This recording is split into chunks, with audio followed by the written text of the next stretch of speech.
Hello अस्सलाम वालेकुम, welcome back to my YouTube channel. मेरी आज का व्लॉग शुरू हो रहा है नमाज से, ज़ोहर की नमाज से शुरू हो रहा है। सबसे पहले मैं तस्बीह करती हूँ अपनी जो मुझे करनी होती है, उसके बाद फिर मैं ज़ोहर की नमाज़ पढ़ती हूँ। मैक्सिमम मैं 10 या 10:30, कभी 11:30 बजे तक मैं उठ जाती हूँ, ताकि मैं अपने काम भी कर लूँ और मेरी कोई नमाज़ कज़ा भी ना हो। तो इसलिए सबसे पहले मेरा ये व्लॉग शुरू हो रहा है ज़ोहर की नमाज़ से। फिर मुझे कुछ ग्रॉसरीज़ लेने जानी थी और मैंने कहा चलो मैं अपनी बेटी को भी बाहर ले जाऊँ, वो भी सुबह से कह रही थी मुझे। फिर हम लोग गए ग्रॉसरी वगैरह लेने और आज अल्लाह के हुक्म से माशाल्लाह 19 रोज़े पूरे हो गए और पता भी नहीं चला। मैं यही सोच रही थी गाड़ी में बैठे हुए। फिर मैंने कुछ सामान लिया, हम लोग मार्ट गए और मेरी बेटी आउट ऑफ कंट्रोल हो चुकी थी। उसको हैंडल करना बहुत मुश्किल था, क्योंकि वो बस आगे आगे, हम पीछे पीछे होते हैं। पहले उसकी चीज़ें लो, फिर बंदा अपनी चीज़ें ले।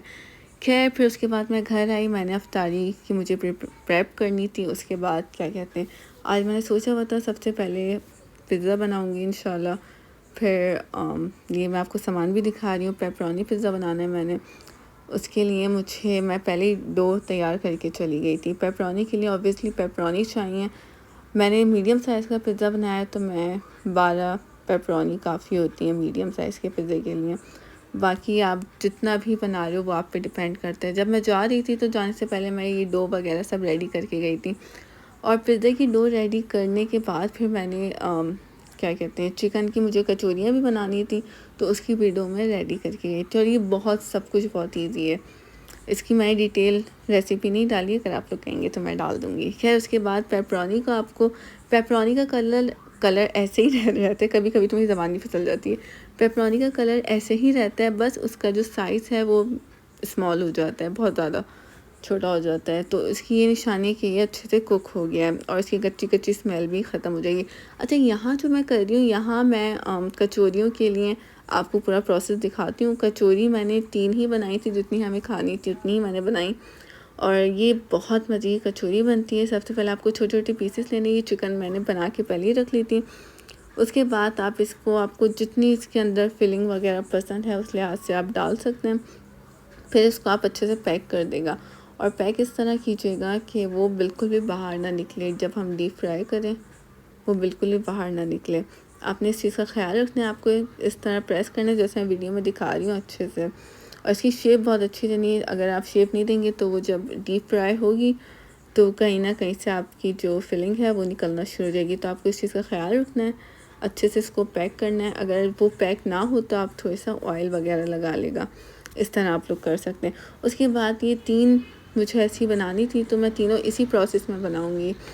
मैं यही सोच रही थी बनाते बनाते कि किस तरह इतनी जल्दी, ऐसा लग रहा है जैसे कल ही रोज़े आए थे और इतनी जल्दी आज 20वां रोज़ा हो जाएगा और पता भी नहीं चला।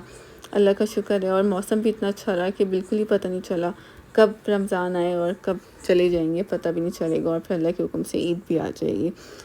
खैर फिर उसके बाद ये मैं थर्ड बना रही थी, और ये मैंने अच्छे से इसकी शेप वगैरह दे दी, मैं आपको दिखा भी रही हूँ। और इसी तरह करना है। यहाँ मैं आपको दिखाई थी कि पीछे से इस तरह पैक कीजिएगा कि बिल्कुल भी वो निकले ना। अगर वो निकल जाएगा तो फिर फ़ायदा नहीं है, क्योंकि सारी फिलिंग निकल जाएगी तो आपकी कचौरियाँ ख़राब हो जाएंगी।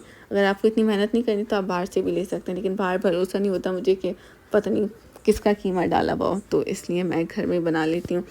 अच्छा, पेपरोनी पिज़्ज़े के लिए या मैं डो पहले से ही रेडी करके गई थी, आप लोग देख रहे होंगे। और डो जो है आपने बहुत ज़्यादा सॉफ्ट रखनी है। अगर आप सॉफ्ट रखेंगे तो ही आपको खाने में भी अच्छा लगेगा पिज़्ज़ा। अच्छा, यहाँ मुझसे बहुत ज़्यादा डो सॉफ्ट हो गई थी। मैंने पहले सोचा था कि मैं अच्छे से इसको राउंड शेप दे दूँगी, फिर मुझे रियलाइज़ हुआ कि बहुत सॉफ्ट हो चुकी है, वो स्टिक ना हो जाए। तो मैंने पहले थोड़ा सा ऑलिव ऑयल लिया, इसको अच्छे से स्प्रेड किया पिज़्ज़ा ट्रे में। उसके बाद मैं अपनी डो को लूँगी, फिर उसको अपनी हाथों से ऑयल लगा के उसको अच्छे से मैं शेप दूँगी। अब ऐसे शेप देने से ये होगा कि ना आपका पिज़्ज़ा क्या कहते हैं, कहीं से मोटा कहीं से पतला, बिल्कुल भी ऐसा नहीं होगा, बिल्कुल इक्वल रहेगा। और मुझे थिन क्रस्ट बनानी थी, तो इसलिए फिर मैंने मीडियम साइज़ का रखा, और मैंने बिल्कुल इसको जितना स्प्रेड कर सकती थी वो मैंने किया। और जिस तरह मैं आपको वीडियो में दिखा रही हूँ आप लोग भी इसी तरह कीजिएगा, और लिटरली ये पिज़्ज़ा बड़ा तबाही किस्म का बनता है। तो फिर मैं यहाँ दिखा रही हूँ, आप लोग फिंगर की हेल्प से करेगा, आप लोग अपनी हथेलियों को बीच में मत लाइएगा, फिंगर की हेल्प से करेंगे। आप लोगों के पास कुछ भी हो रोल करने के लिए तो आप लोग उससे भी कर सकते हैं। बस उसमें ये ख्याल करना होगा कि आपका फिर डो जो है वो सॉफ्ट ना हो, क्योंकि अगर सॉफ्ट होगी तो वो क्योंकि स्टिक हो जाएगी, फिर आपको थोड़ी सी हार्ड रखनी होगी। और मुझे सॉफ्ट डो ज़्यादा बेहतर लगती है पिज़्ज़े के लिए, यही सही रहती है। और आपने इसमें ये भी ख्याल करना है, जब आप पिज़्ज़ा डो बनाएं उसमें जो भी आप चीज़ें ऐड करें वो रूम टेम्परेचर पे ही होनी चाहिए। ये नहीं अगर आप अंडा ऐड कर रहे हैं तो वो फ्रिज का हो और वो ठंडा हो, तो इस तरह आपकी डो बहुत ज़्यादा फिर आप बहुत ज़्यादा हार्ड हो जाएगी। रूम टेम्परेचर की रखें और वार्म मिल्क से आप इसको गूंदना शुरू करेगा। अब आप लोग मशीन से गूंदते हैं, हाथों से गूंदते हैं, it's totally depend on you. बस आपने ये ख्याल रखना है ना ज़्यादा थिक हो ना ज़्यादा थिन हो, वरना आपका पिज़्ज़ा बिल्कुल भी उस तरह नहीं बनेगा। फिर उसके बाद फिर मैं यहाँ फॉक की हेल्प से इसमें छोटे छोटे छोटे छोटे सुराख से कर दूँगी, ताकि उसमें क्या कहते हैं अच्छे से पिज़्ज़ा सॉस जब मैं लगाऊँ तो वो नीचे तक उसका फ्लेवर जो है। खैर मैंने यहाँ पिज़्ज़ा सॉस में रेंच सॉस ली थी, आप लोग चाहे तो घर पे भी बना सकते हैं, बट मेरे पास ये अवेलेबल थी तो मैंने यही ऐड की। अच्छा, रेंच सॉस में अगर आप बारबेक्यू सॉस ऐड करें और पेपरोनी पिज़्ज़ा तो उसका टेस्ट बहुत ही तबाही जाता है, तो इसलिए फिर मैं क्या कहते हैं रेंच सॉस के साथ बारबेक्यू सॉस लास्ट में ऐड करती हूँ। अच्छा, रेंच सॉस आपने कम डालनी है, ज़्यादा डालेंगे तो फिर आपका दिल ख़राब होगा, क्योंकि थोड़ी सी खट्टी सी थोड़ी सी मीठी सी होती है, तो इस बात का आपने ख्याल रखना है। फिर मैंने यहाँ लिया बारबेक्यू सॉस। अब बारबेक्यू सॉस भी आपने बिल्कुल थोड़ी सी लेनी है, क्योंकि मैं मीडियम साइज़ का पिज़्ज़ा बना रही हूँ, उसमें और भी चीज़ें ऐड होंगी, तो इसलिए आप सॉसेस कम ही रखिएगा ताकि आपका दिल ख़राब ना हो, क्योंकि चीज़ वगैरह भी डलेगी। क्योंकि मैं ज़्यादा सॉस डालती हूँ तो मुझसे एक स्लाइस से ज़्यादा वो खाया नहीं जाता। खैर मुझे पिज़्ज़ा वैसे भी नहीं पसंद, ये मेरे घर में मेरी बेटी को मेरे शौहर को पसंद है तो मैं बना लेती हूँ, वरना मुझे इस तरह इतना नहीं पसंद। हाँ, बनता है तो मैं खा लेती हूँ। तो उसके बाद मैंने यहाँ पेपरोनी ऐड की। पेपरोनी ये 15 थी कि 10 थी, शायद 12 या 15 होंगी। खैर मैंने इसको इस तरह आपने बिल्कुल स्टिक कर देना है इसको पिज़्ज़ा डो के साथ ना, ताकि वो जब बेक हो रही हो तो बिल्कुल भी और छोटी ना हो जाए, तो आप बिल्कुल इसको ना स्टिक कर देगा। इसके बाद फिर मैंने मेरे फ्रीज़र में जो भी फ्रोज़न वेजीज़ थी वो मैंने सब निकाली और सब डाल दी। सबसे पहले मैंने जो डाली है वो शिमला मिर्च है। अच्छा, ये जो है पीछे से जब मैं वॉइस ओवर दे रही होती हूँ कोई ना कोई आवाज़ आई जाती है। खैर, तो मैं अपने लॉन में बैठ के वॉइस ओवर दे रही हूँ तो ये इसलिए बाहर से आवाज़ आ रही है। खैर उसके बाद क्या कहते हैं मेरे पास जितनी भी फ्रोज़न सब्ज़ियाँ होती हैं चाइनीज़ की, वो मैं काट कर एक ही दफ़ा काट के ज़िप लॉक बैग में मैं इसको फ्रीज़ करके रख देती हूँ। मेरी महीना ये आराम से चल जाती हैं।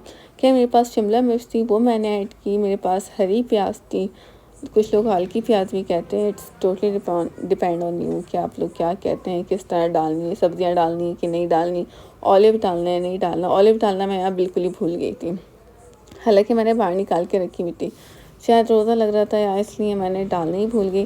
फिर उसके बाद ये फला पीछे से कितनी आवाज़ आ रही है। उसके बाद फिर मैंने यहाँ ये पिज़्ज़ा चीज़ है या मोज़रेला और चेडर चीज़ दोनों मिक्स हैं, तो आप लोग आराम से इन दोनों को एक ही दफ़ा पे करके आप लोग ये फ्रीज़ कर सकते हैं, और जब बनाना हो तो इन दोनों को एक साथ ही डाल सकते हैं। तो मैंने चीज़ की क्वांटिटी बहुत ज़्यादा रखी है, क्योंकि पिज़्ज़े में चीज़ ना हो तो फिर मज़ा ही नहीं आता खाने का, और पेपरोनी पिज़्ज़ा हो तो फिर तो चीज़ बहुत ही अच्छी लगती है। तो इसलिए फिर मैंने यहाँ थोड़े से मिक्स हर्ब डाले, ऑरिगेनो फ्लेक्स डाले, और नमक और जो भी आपको मसाले ऊपर से डाल दें। उसके बाद फिर मैंने इफ्तारी के लिए शीर खुरमा बनाया थोड़ा सा, क्योंकि बहुत दिल चाह रहा था। मैंने थोड़ा सा पैकेट वाला लिया और बाद में मैंने इसकी नॉर्मल सवैयाँ भी ऐड कर दी थी। पैकेट वाला क्योंकि मेरे पास रखा हुआ था इसलिए मैंने लिया। और फिर मैं यहाँ आपको दिखा रही हूँ, मेरा पिज़्ज़ा तकरीबन हाफ बनकर यहाँ रेडी हो चुका था। मैंने कहा चलो अब इसको दोबारा भी बेक करना है। मैंने बहुत जल्दी निकाल लिया था, फिर मैंने दोबारा बेक किया। फिर मैं यहाँ अपनी अपनी जो मैंने कचौरियाँ बनाई थी उसको मैंने डीप फ्राई किया।